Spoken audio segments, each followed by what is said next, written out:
Hello everybody, this is Cholera, and I am bringing you another single game from the Pro League with one of the greats. This is none other than Boxer Lim Yo-wan here on the left, facing off against TheZerg in a Pro League match that was played, I believe, yesterday between Air Force Ace and MBC Hero. And believe it or not, before I was even able to download this video, I received at least 4 separate requests for me to commentate this. People were already saying it was epic, and I am very, very psyched to do this commentary.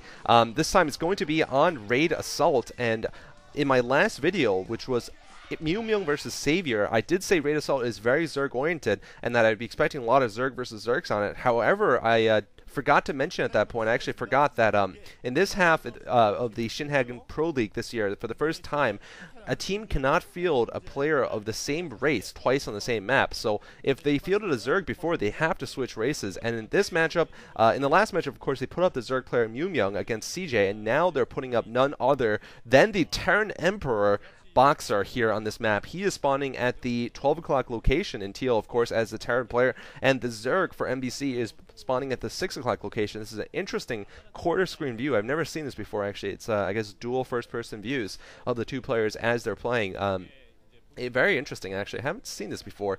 But anyway, so Boxer's best lineup is still against Zerg. He is Zerg Slayer, and it is still ridiculously high of a win rate. He is 65% against Zerg, despite the fact that, you know, he's lost more games than he should recently because he has been in the Air Force. He is leaving this December, though, so pretty soon we're going to see what decision he makes in terms of either staying in the military, staying in, going back to SKT1, rather, or going to another team, or quitting pro gaming altogether. Hopefully not, but we'll see what happens. Boxer now scouting with his first SCV. But I do think, though, that Boxer's going to have a tough uphill battle here against the Zerg, quite literally, in fact, because there's lots of hills up and down that that really would make it difficult for Boxer to establish himself without getting flanked or attacked by lurkers. Although, on the other hand, if he can establish himself on the hill overlooking the Zerg's natural expansion with a couple of siege tanks and medic marines, he'll be in a very strong position. And then Boxer, right away, is going for a tech build here,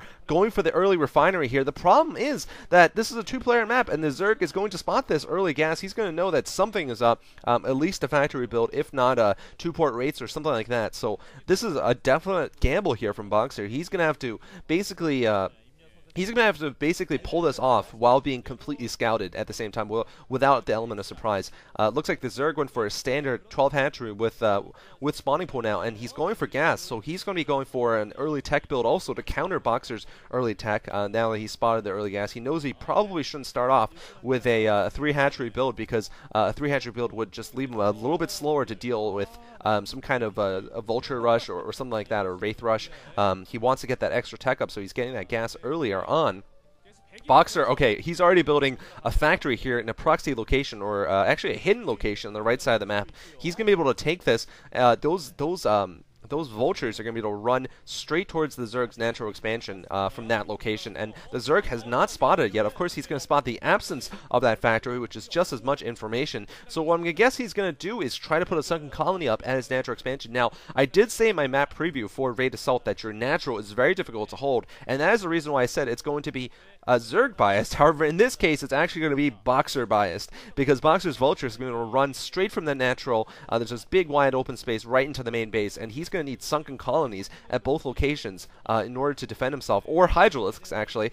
And so we are seeing early hydralisks to counter what he suspects is going to be a vulture rush. Nice anticipation here from the Zerg. By the way, the Zerg, well, I guess it's no longer a spoiler. He was eliminated from the round of 16. A lot of people, like me, and especially Sonic Reaver, had very high expectations for him, and Boxer is going for the starport, so we'll see if he goes 2-port rates here. Here comes the Zerg's Overlord, though. The Zerg is going to spot the Vulture coming out, though, so he knows what's coming. He's going to know that he needs to micro a lot here, and he's probably going to have Hydralisks ready to do this, so it's going to come down to how many drones Boxer can pick off here with his one Vulture. Boxer already attacking that Zerg, and he's already in there. He's going to be able to pick off all these drones, I believe, right here. Hydralisk is out, though, and Boxer needs to be careful about that Hydralisk. Vultures are, of course, not very good against... Oh, and he's getting a couple of hits that he shouldn't be getting on that Vulture. Looks like he's not even going to be able... He barely picks off 2. Looks like another Vulture coming down, though, and if he can keep that one Vulture alive, that'll certainly help, too. He's going to try to pick off more drones here.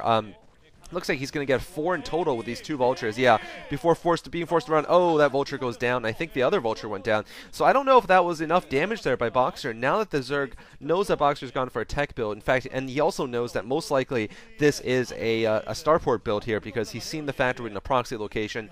He's probably going to see it lifting up, so he knows the starport's coming. Interesting enough, he's choosing to go for Spire also right now. What a lot of times Zergers will do is stick to Hydralisk for a little while until they're sure they can deal with the Wraith harass. But it looks like he's also going to go for a quick Spire. Now, this could work in Boxer's favor, because the Zerg is stretching himself quite thin in terms of resources. He's going to have to build the extra resources for the Spire. I think what he's going to try to do is just get a couple of Scourge for the raids, but still, it's going to be difficult for him to mass up a lot of units here. He's barely mining out of 2 hatcheries. No drone saturation at the natural, of course. And Boxer has an armory, too, going up. So, very interesting. Unfortunately for Boxer, yeah, the Zerg is completely ready for a Wraith harass. You can see he's got Hydras in strategic positions everywhere with Overlords. So if Boxer had gone for a 2-port Wraith build where he would be getting Cloak, he wouldn't be that successful. Now Boxer actually putting down a control tower, so what I think Boxer could do is a Goliath drop here, or maybe a Goliath and tank drop. I actually think it's probably going to be, if he builds a machine shop, no, he's not building a machine shop, so it's probably going to be a Vulture or a Goliath drop here, is probably what Boxer is thinking about, and he's probably building the first dropship right now. He has spotted the Spire, so he is going to get those turrets up, and this is turning out to be a really unorthodox opening here from both players. 2 hatchery Hydra Muta here from the Zerg. By the way, what I was trying to say before the awesomeness of this game interrupted me was that a lot of people predicted that the Zerg would be doing very well in the round of 16, especially after he Lurker rushed, in fact, Cholera rushed an OMZNG. This is a Valkyrie here, where he Cholera rushed Mind. And won a game against Mind that way, but unfortunately he fell to, I believe it was Midas, and he just he lost 1-2 in that group. A little bit disappointing, to be honest, but the Zerg certainly shows he has a lot of potential, at least, making it to the round of 16 and showing strong play against Terran. So we'll have to see how he does here. The Zerg statistics aren't that great, though, only 39% against Terran. Anyway, Scourger scouting around. He's going to spot that armory, which is also in the hidden location. He's going to have an idea that what's going to come is the Valkyries, actually, or perhaps a drop. And what actually the armory was for, by the way, sorry, I completely misread it, was for Valkyries. So Boxer anticipating that that the Zerg was going for early Mutalisks right afterwards, decided to plant down that armory and get himself those pair of Valkyries, which are going to help him defend very well here against this group of Mutalisks. Although there are 2 Scourge hidden there, so he has to still be careful. Scourge are the correct counter against Valks. Boxer also putting up 2 more barracks, so he's going to be going for Academy. He's going to be going for a Medic Marine build here with drops, most likely.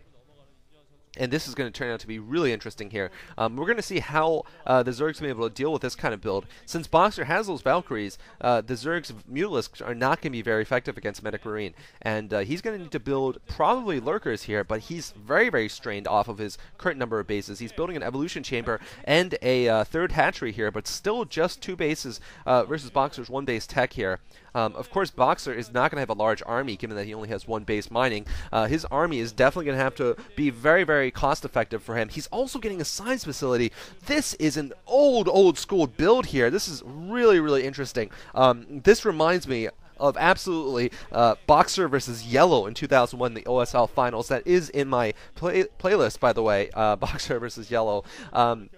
And back then, Boxer actually did this kind of build regularly against the Zerg players, the 1 base super fast tech build. And meanwhile, the Zerg's got a Spore Colony. Maybe he's afraid of some kind of Overlord attack. Boxer would just try to kill all the Overlords with his Valks, which certainly is possible if you get a critical mass of Valkyries. Here comes Boxer, though, with his Valkyries. Looks like he's going to take some hits from the, well, I don't know if the Scourge landed, but anyway, Boxer is actually ferrying Medic Marine out of his base. Interesting enough, maybe he's afraid that the Zerg will be able to intercept the dropship with with Scourge, and so he doesn't want to actually try to do a drop. Extreme close-ups of Boxer and the Zerg's face both look absolutely intense. I just love the way Boxer looks when he's in a game. He's just so intense. He's got this look of absolute intensity and just preparedness. Boxer scanning for possible stop lurkers there on top of the ramp. Very smart anticipation there also, just in case, because he doesn't want to lose this one medic marine group. It's all he has, of course, and it's all he's going to be able to build